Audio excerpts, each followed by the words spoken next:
proyecto tiene vamos a usar de nuevo la palabra pilar, una esencia que tiene varios puntos esenciales, sin lo cual no hay un cambio en la salud. Esto no es simplemente mejorar, ¿cómo se llama? La tonería. No es que entra la tonería y pintura el sistema de salud, ha entrado como 10,000 veces desde que yo soy congresista, nunca ha podido salir algo, digamos, que genere estructuralmente una solución. Los problemas estallan cada año, ya tenemos 7 EPS que van a quebrar. De estas quiebras ya van 110 en el pasado. Nunca se pudo sostener ese sistema realmente. Entonces vamos a cambiar. Primer pilar fundamental, tener un modelo preventivo y de atención primaria fuerte. Hay unas experiencias en Colombia, unas en Bogotá, otras en Medellín, en algunos lugares. Lo han hecho son alcaldes, no la nación. Este tema mostró su deficiencia en todo el mundo con los virus. Ya se venía discutiendo desde Alma Anta la pertinencia de los modelos públicos. Los países que lo tuvieron, yo viví el caso mío personal frente al COVID en Italia, que fue donde se asustó todo el mundo, porque cuando estuvo en China nadie se asustaba, porque decían que ese era un problema de los chinos, olvidando que la humanidad es una sola.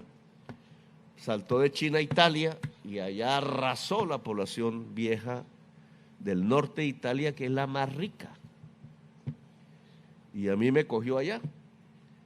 Y me cogió en Florencia, en el hospital del suegro de Dante, que se llamaba, bueno, la hija se llamaba Beatrice, por lo cual hizo el libro La Divina Comedia.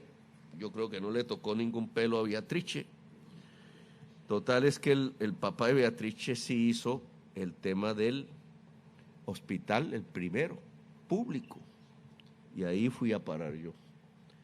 Ahí, alcaldesa, no era que el edificio fuese viejo ni nada, sigue siendo el mismo viejo edificio, pero con la mayor experiencia, por lo menos en Europa, sobre COVID.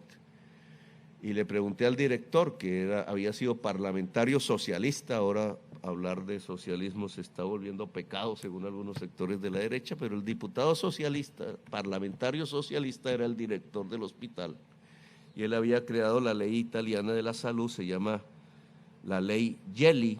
Traje a Gelli aquí, a mi posesión, dio unas conferencias, pero le pregunté, ¿y por qué en el norte murió tanta gente cuando eran ricos y en el centro y el sur italiano más pobre? No, pues no tanta. Y con toda su experiencia en un sitio como Italia frente al COVID, el médico Gelli me dijo, ¿por qué en Italia la población más rica decidió fue tener pólizas de seguro y destruir el modelo de atención primaria, y nosotros lo sostuvimos en el centro y en el sur y resistimos mucho mejor?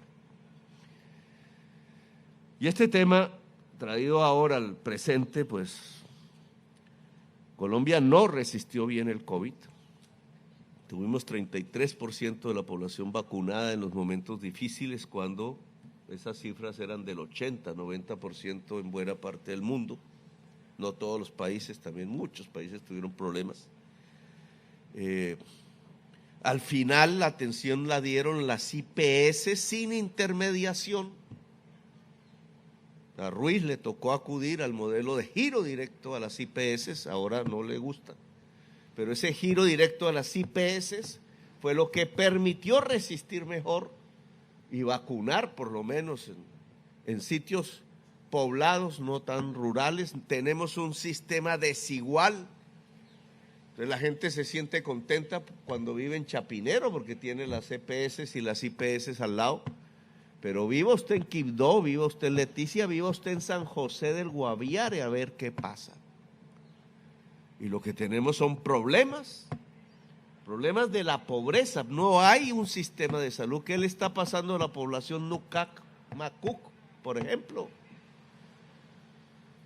Y de ahí podríamos pasar a un tema espinosísimo, porque esa comunidad permite en tanta pobreza que los blancos prostituyan sus niños y sus niñas.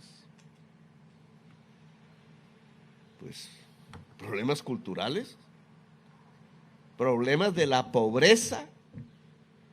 El 22% de la niñez colombiana tiene anemia.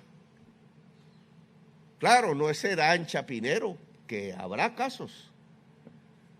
Es donde las regiones están excluidas, donde la población está excluida. 22% de la niñez.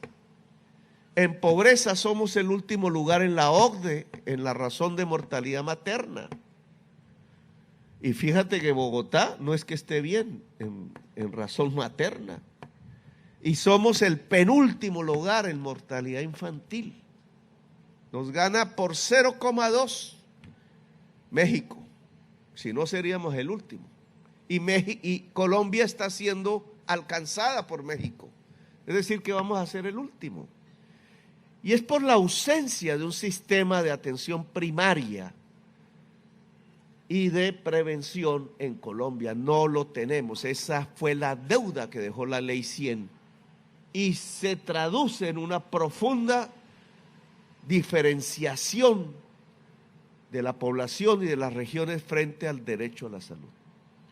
Pues nosotros vamos a resolver antes que nada eso. Ese es el primer objetivo del proyecto de ley.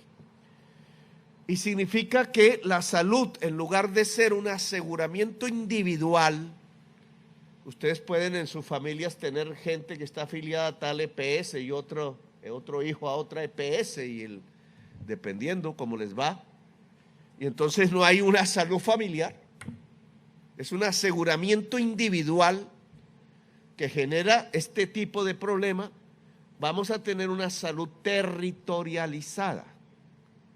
Y entonces la familia tendrá el mismo sistema de salud para todos sus miembros y el territorio.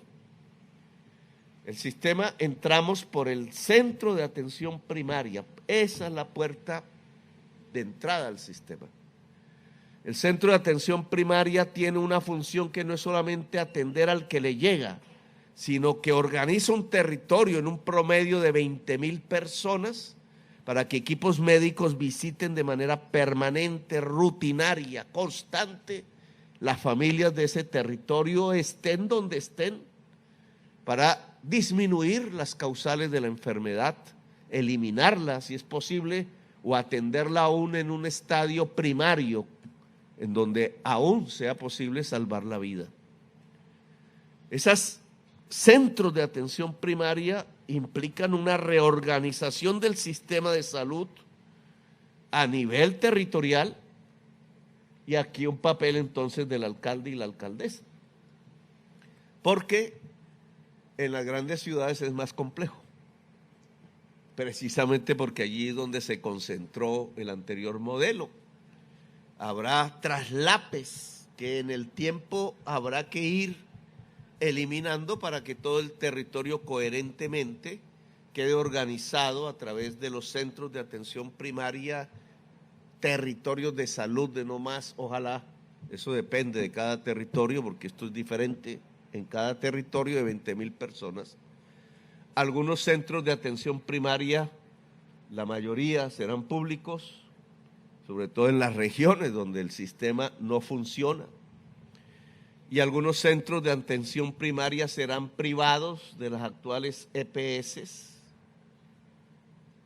que se sostengan financieramente, pero el modelo de atención será el mismo, tanto en lo público como en lo privado, como en el barrio rico, como en el barrio pobre, como en el mundo rural, que hoy no tiene sistema de salud.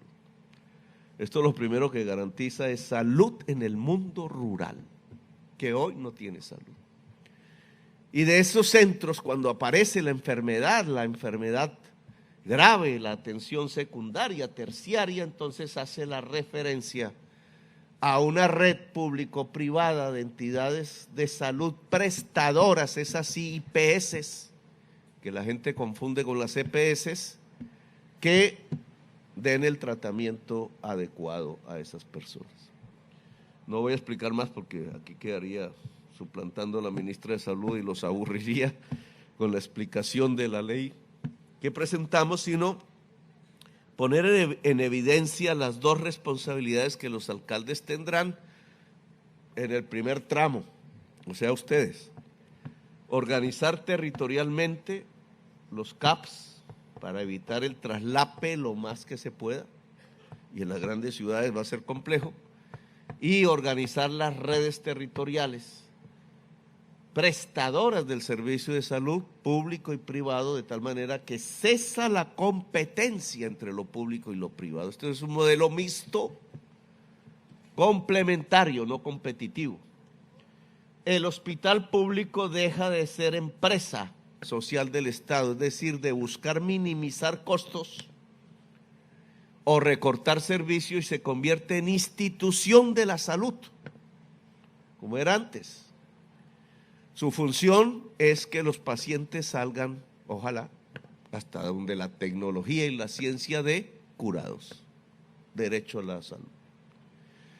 Que se van a comer toda la plata y los políticos locales los van a llenar de contratistas y van a hacer ferias y fiestas con el hospital público. No.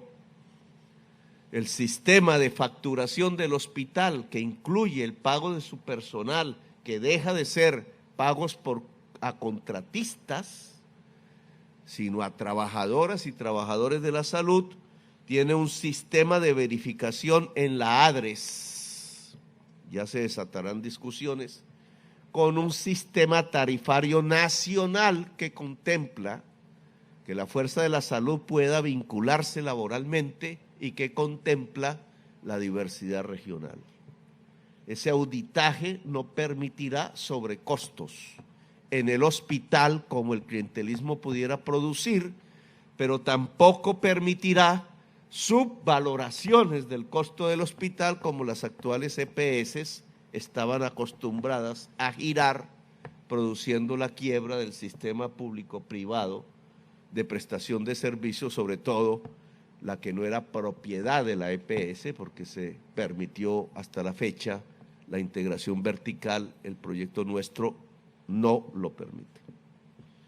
Entonces, esta reorganización territorial del sistema de salud pues va a tener un socio público fundamental, que es el alcalde y la alcaldesa, las alcaldías locales y el poder local para su organización.